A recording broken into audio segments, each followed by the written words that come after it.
You know that feeling, right? It's almost physical. Oh, absolutely. You're sitting in a meeting, or maybe you're just, I don't know, standing in line at a coffee shop in a new city, Yeah. and you know exactly what you want to say. You've rehearsed the sentence in your head a dozen times. The grammar is immaculate. Right. The vocabulary is impressive.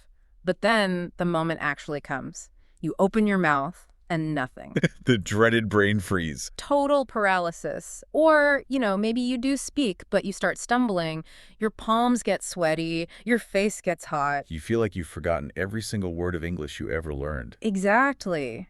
It's incredibly frustrating because there is this massive yawning gap between what you know inside your head and what you can actually show to the world. It's the classic gap between passive knowledge and active performance. Right.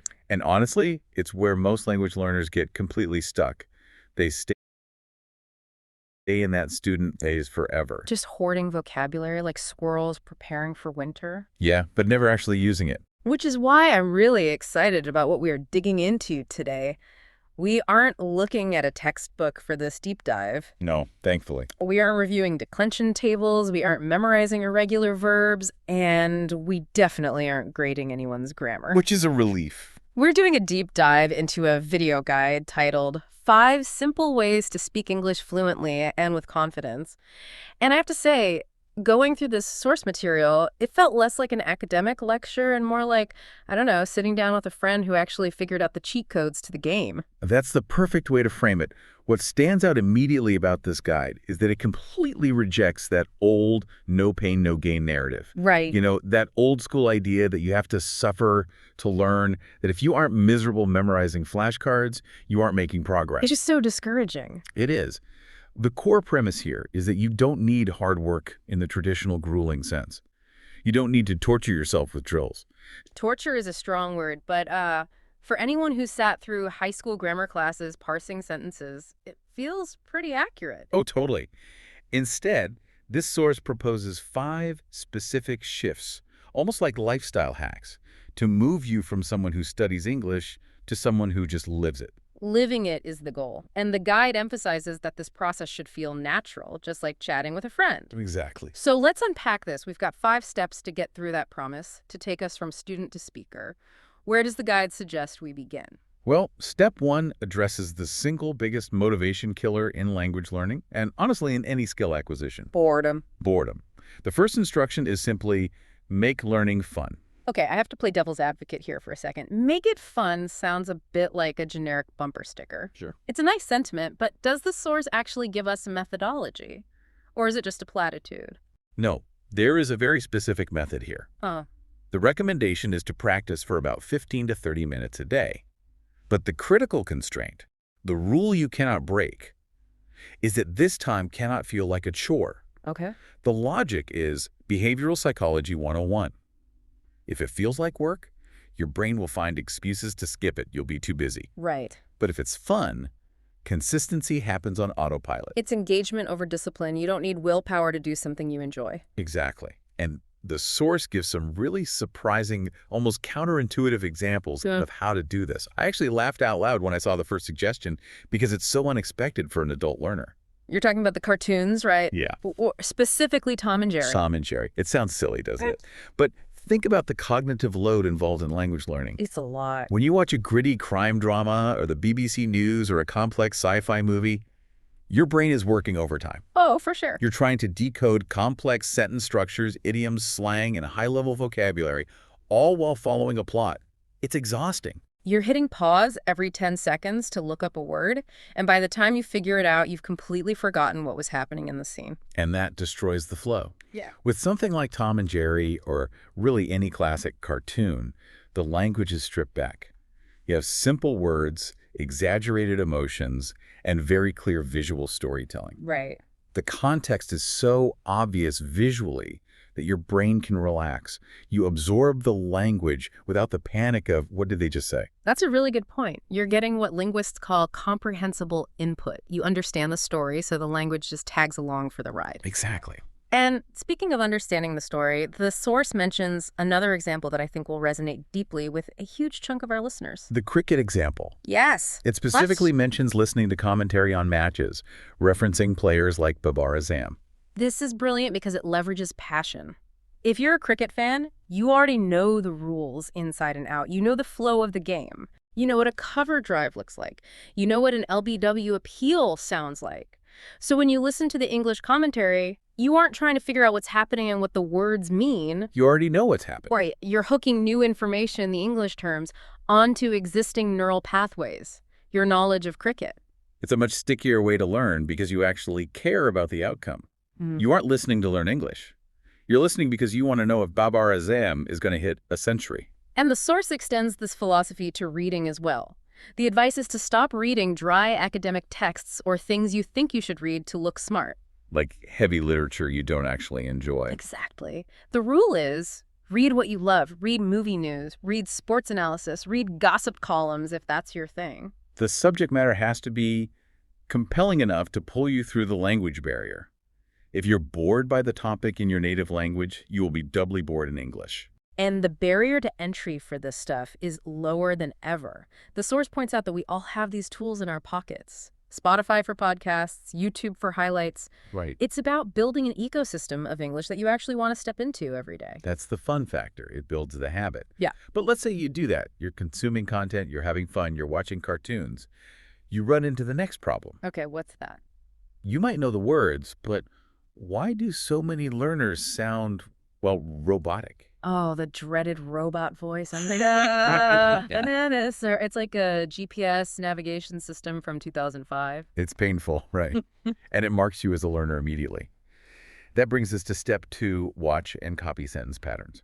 This part of the source was fascinating to me because it shifts the focus from vocabulary, which is where we usually obsess, to rhythm. It's the difference between reading music notes on a page and actually playing the song with feeling and tempo. The source argues that learners often memorize isolated words.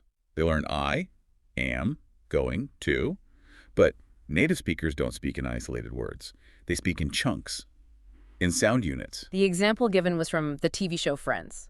I feel like Friends is the unofficial textbook for English learners worldwide. Absolutely. I think more people learned English from Joey and Chandler than from any textbook in history. It's a classic for a reason. But the specific example shows how words blend and change speed. A learner might say, or expect to hear, I am going to the store. Every word enunciated. Right. But a native speaker, especially in a casual setting like in Friends, rushes that. It becomes, I'm going to the store. I'm going to the store. It's almost like going to creates a completely new word. Exactly. And consider the greeting, how are you? If you were waiting to hear, how are you, distinct and separate, you might miss the greeting entirely because the native speaker just says, how you doing? How you doing? It's slurred, it's fast. So the step here isn't just to listen passively. You can't just watch Friends and hope by osmosis you'll start sounding like Joey. No, you can't. The source gives some pretty specific active advice on how to bridge this gap. You have to physically produce the sound. The guide suggests repeating these phrases out loud 5 to 10 times. 5 to 10 times? That feels repetitive. It has to be. You're building muscle memory. Think about it. Your mouth, your tongue, your jaw, they are muscles. Right. They are used to moving in the patterns of your native language. English requires different gymnastics. You have to train those muscles to move differently. Makes sense. The source suggests practicing in front of a mirror or, and this is the gold standard, recording your voice and comparing it to the original audio. That recording tip is painful but effective. Hearing your own voice is always a bit cringy. Nobody likes it. But you can immediately hear where your rhythm is off compared to the actor. And that rhythm is what creates the perception of fluency. You can know fewer words, but if your flow is good, if your prosody is natural, people will think your English is better than someone with a PhD vocabulary who speaks like a robot. But even if you have the fun and you have the flow, there's usually one massive roadblock left. The psychological one, the one that lives in your head. Step 3. Forget about being perfect. This feels like the hardest one to actually do. It's easy to say don't be perfect, but in the moment, it feels impossible. It is the hardest because it involves the ego. The source identifies the desire for perfection as the single biggest hurdle to fluency. Really? It's not vocabulary, it's not grammar, it's the fear of looking stupid. It's that paralyzing thought, what if I use the wrong tense? What if I mispronounce it? What if they think I'm not smart? The source puts it quite bluntly. The ego stops you from trying. But here is the paradox. Mistakes are the mechanism of learning. You literally cannot learn a language without making errors. Yeah. It's like trying to learn to skateboard without ever falling down. It's physically impossible. If you aren't falling, you aren't learning. That is such a good analogy. We accept that babies babble and make mistakes for years before they speak perfectly. But as adults, we demand instant perfection from ourselves. Exactly. And the source brings up a really valid fear, though, something I think we need to acknowledge. It's the fear of someone laughing at your accent. That feels like a very real social threat. It does. It feels humiliating. It is real, but the advice is straightforward. Ignore it. And remember, even native speakers make errors. Native speakers stumble, they use the wrong word, they have brain farts. If a learner makes a mistake, it's not a catastrophe. There's a really interesting cultural point raised in the source here, specifically referencing Pakistan, though I think this applies to many, many post-colonial or globalized countries. Definitely. It's this idea that English is treated as a measure of intelligence. This is a crucial distinction. In many societies, speaking good English is a status symbol. It's a proxy for smartness or class. Right. If your English is broken, people might assume you aren't educated. The source explicitly says we need to reframe this dangerous mindset. So how do we reframe it? Because that societal pressure is heavy. We have to view English as just a skill. It is a tool of communication, not a test of your IQ. It's like driving a car. Yeah. You can be a genius and be a bad driver. Yeah. You can be brilliant and speak broken English. They are not the same thing. That reframing is so powerful. If you treat it like a test, you're constantly terrified of failing. If you treat it like a tool, say a hammer, you don't worry if you hold the hammer slightly wrong as long as the nail goes in. Precisely. If the message is delivered, the language has done its job. And to practice this imperfection, the source suggests joining free English chat apps or talking with friends online. Just to get the reps in. Exactly. You need places where the stakes are low. You need a safe environment to be messy with the language without that fear of judgment or job loss. So we have fun, we have flow, and we have the mindset of embracing mistakes. Step 4, however, took a turn I wasn't expecting. I thought we were done with the psychological stuff, but then we get clearer mind. Yes, this one catches people off guard. Are we talking about meditation for learning English? Because that seems abstract, a bit woo-woo. It does sound that way, but honestly, it's a brilliant connection once you break it down biologically. Think back to your intro, the brain freeze. Biologically, why does that happen?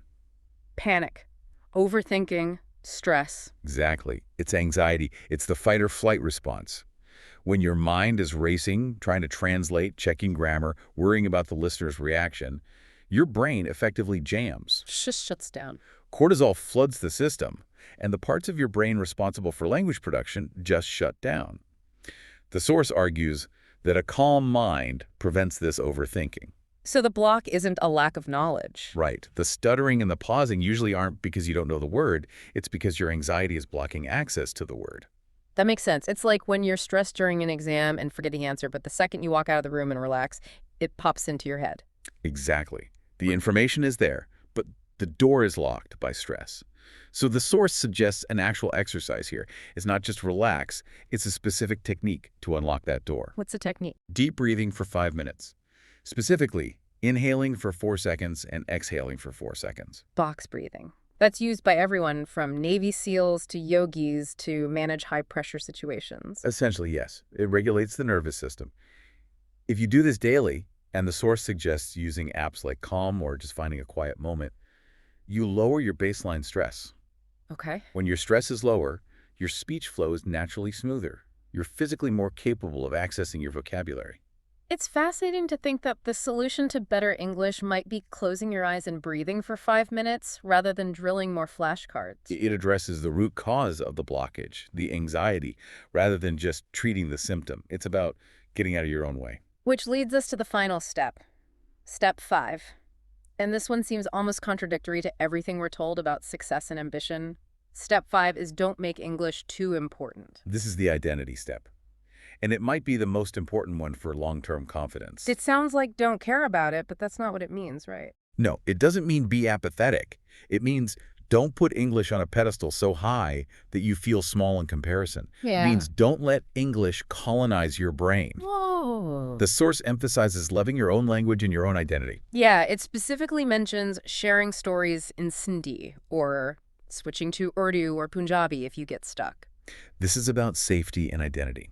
If you feel that learning Learning English requires you to erase your native identity, you will subconsciously resist it. You'll feel like a traitor to your own culture. Right. Or you will feel a sense of shame when you have to revert to your native tongue. The source says, no, switch to Urdu if you need to, it's fine. Code switching is a valid way to communicate. It comes back to that idea of English being a tool. Yes. If you view English merely as a vehicle to convey an idea, the pressure evaporates. Focus on the idea you want to share, not the perfect grammar required to share it. Exactly. If you stumble in English and finish the sentence in Punjabi, have you failed? No. You have communicated. You successfully transferred an idea from your brain to someone else's. And that success builds confidence. You kept the conversation going. You didn't retreat into silence. Right. You didn't freeze. You didn't run away. You communicated. And the more you do that, the more the English will naturally fill in the gaps over time. Focus on the idea, not the grammar. I think that's the bumper sticker for this whole deep dive. It's such a relief to hear that. It really is. It takes the weight of the world off your shoulders. So let's do a quick recap of this 5-step journey, because it really is a holistic approach. It covers the fun, the mechanics, the mind, and the soul.